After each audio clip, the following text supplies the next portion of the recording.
तस्वीर देखो, तस्वीर का नाम बताओ, तस्वीर के नाम की पहली आवाज बताओ।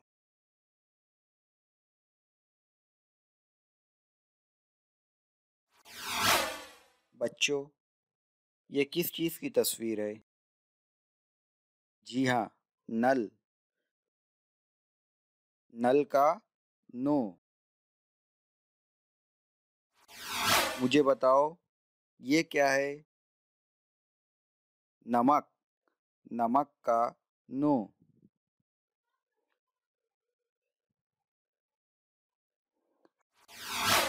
अब क्या आया? हथौड़ा। हथौड़े का हो। ये क्या है? हरन। हरन का हो। अब क्या आया? यक्का। यक्के का यो।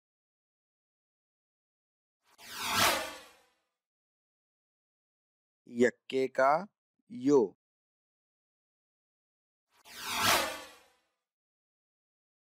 मेरे साथ दोहराओ। नो। हो। यो।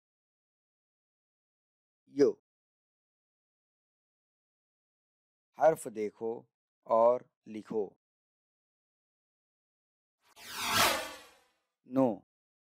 नो को हम इस तरह लिखते हैं।